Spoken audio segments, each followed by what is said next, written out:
Alright guys, in today's video I'm going to show us how to bowl lather, and specifically how I bowl lather. Now this is my my bowl here, made from Lancaster Razor Works, called his Black Widow bowl. This thing's pretty badass. Red and black are my colorway. I have a little bit of a soap residual in there, but that's not going to hurt anything for today's demonstration. Doesn't bother me none. One thing I will say, you can see the ridges on the inside. They're kind of about an inch apart. Whatever. Most shaving related bowls they have these ridges in them somewhere. You know, it might not be in this pattern specifically. This is kind of like a spider web design, but most shaving specific bowls will have ridges of some sort in them. Alright, so the reason I'm basically doing this video is I got a couple friends, two friends, into wet shaving recently, and I sent them off with some starter gear, and I wanted them to be successful, you know what I mean, in their lathering. And if they're gonna do it the way they see me do it on video with the bowl lather, I want them to know, you know, the best way.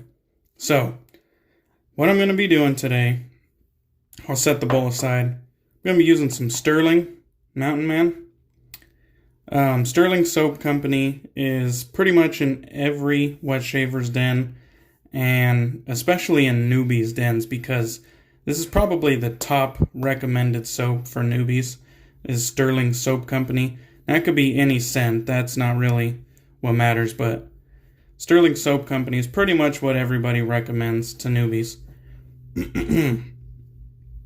So, I'm going to crack this open. As you can see, I don't really have any soap, you know, proto lather, because I am specifically a bowl latherer. So, what I use is this little tiny Baskin Robbins ice cream sample spoon. No, it's kind of funny, but it's kind of the perfect size. I kind of take this little almond-shaped spoon scoop, and that's kind of what I use as my measuring stick there. Now, that people use, like, you know, cosmetic spatulas or the back of their thumb to kind of push it up if the soap's soft enough, but this little spoon has done me well, and they're easy to come by if you hit the ice cream shops like Tubby here. So, I'm just going to scoop some out.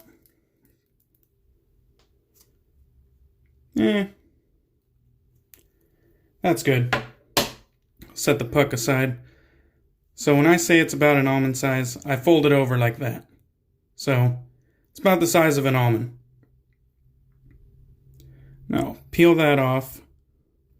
Most of the time I just kind of drop it right into the bowl. Now, I notice a lot of bowl lathers will just kind of press it to the bottom, and that's that. And they start going. And what happens is the soap kind of gets pushed around, and only a little bit kind of gets incorporated. And after a lot of working, you'll get it. You'll still get it. You'll still reach the same place. But what I do is I kind of try to spread it as far and as thin as I can. And I'll tell you why. I try to spread it out as thin as I can, because I feel like when my brush goes over it, it's gonna kind of get immediately used up. It's gonna get immediately incorporated. And I don't know, that's just my theory. It works well for me. Now, you know, bowl lathering isn't really rocket science. Neither is face lathering. I know we all have our own ways of doing things. This is just kind of to help people out, and maybe just put another perspective on it. So there we go.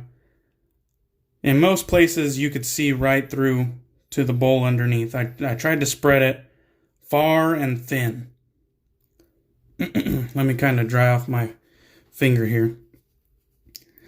Now, another thing, load it like you hate it. If you have multiple soaps, don't be afraid to put a lot of soap in there.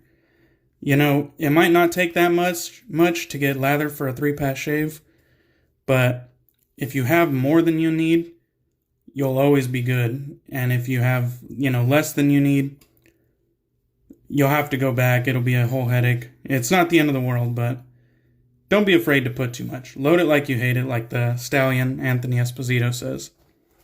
Anyhow, so I'll set that aside right here.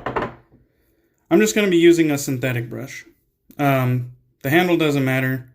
The knot doesn't matter. Synthetics are good for newbies because they're kind of neutral. They're really predictable in their attributes. Different types of natural hair, like badger brushes. Got a little bit of lather from the shave. But natural hair, they all have various densities and water retention, and those kind of variables are harder to dial in. You kind of got to get to know your knot, know your brush. I don't find that as much with synthetics. It's a lot easier. So if you are struggling or if you're a newbie, a good place to start is just with the synthetic. They're cheap, and they work real well, and they're easy to figure out. So just a nice synthetic knot. All right. Now what I'm going to do now is I'm just going to dip my synthetic brush, which is another attribute of them, is that you don't really gotta soak it before the shave. You could just go straight from dry, dip, and you're ready to rumble. So you see I dipped it and then I kind of wring some out. That's just fine. You don't really have to wring it out on that first bit, but it's kind of a smart idea just so that you're not overdoing it. So as you can see here, I'm just kind of doing a back and forth motion at this point. And I'm kind of trying to get the soap off the wall. One thing about this bowl is it's not shallow and wide. It kind of is more like a cereal bowl, or a traditional bowl that you would have in your kitchen. Now, I'm going to add a little bit more water because I know right off the bat that it's kind of in this pasty state. Sure, there's that bit of hydration right there in that little fluffy bit. And another thing you can do is you can see a lot of large bubbles, hopefully. When your soap is finished, those large bubbles won't be there. There'll be really tight bubbles or non-visible bubbles. It's going to be a lot more dense. Right now, it's thin and airy. So we'll just keep agitating. I am trying to get it off of the walls, since this one is more shaped like a bowl. I've seen other bowls that are kind of like thinner, a lot shallower, I should say. And those work great too. Those are just fine. I've seen, people use their bowls with absolutely no ridges, and it's going to work just fine. So don't worry, you don't need some artisan-made bowl like this. You don't need it whatsoever. Now we could see those large bubbles are much smaller now. And the pastiness is gone, but I could tell from experience we could go a little bit further. And that might not look like a bunch of lather, but this, I guarantee, is plumb full of lather. And I'll pull it out at the end. So what I'm going to do is I'm going to dip it again, kind of getting that whole bulb incorporated. Push the lather back to the center.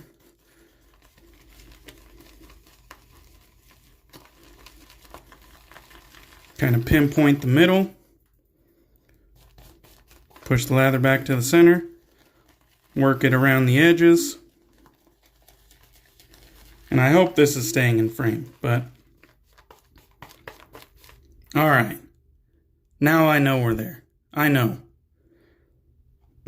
I could see all those bubbles are pretty much invisible.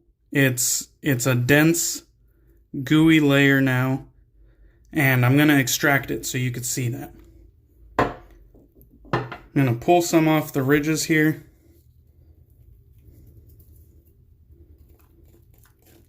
This is going to get messy, but hang with me. Pull some off there. I'm going to extract it out of this guy. Oh man, that's just picture perfect. Alright, so now we're going to do the lather porn section. We loaded it like we hated it. We hydrated it and agitated it. Now it's time to show off. This, as you can see, is very tight or non-visible bubbles. None of that fluffy, airy crap that I had before. This is very dense. This is the kind of cushion that's going to protect you from irritation. I mean, you could see those nice peaks right there. That's kind of a Stirling signature, but a lot of soap, I mean, any soap will get you there, but I just picked Stirling for beginner's sake. But this kind of has that nice gooey, very dense protective. That's exactly what you want. That is enough for 3 passes. Don't get it twisted. Look at that nice little... Look at those peaks. You know, a lot of people cared about peaks back in the day. Nowadays, it's more about kind of like a low structure, high density, kind of more of like a marshmallow. This is kind of like a marshmallow as well. Marshmallow filling level of gooiness. But that's what you're looking for. None of those big bubbles, none of that kind of airy, not dense lather. Just remember, load it like you hate it. Put more soap than you think you'll need until, you have a handle on what you can expect. And almond size generally works for me. Load it like you hate it. Hydrate it. Don't be afraid to add water. You saw me. I did the initial brush, had a good amount of hydration. Then I added water about 3 more times. And it wasn't just, a couple drips, a couple drops. No, I dipped my tip of my brush in the water and took it back out. There was plenty of hydration to that thing. I dipped it in, So, never be afraid to add water. Load it like you hate it. Hydrate it. Agitate it. Make sure you're getting it off the walls. Make sure you're getting it off the bottom. Make sure, you're getting full coverage, incorporating it. Man, that looks good. And then you're set. Then it's time to show off. Then it's time to get a fantastic shave. That's what you want, guys. All right. I'll shut up now. But there it is, guys. Stirling Soap Company and a little how-to tutorial. So I hope that helps someone. And have some great shaves, guys. That's that.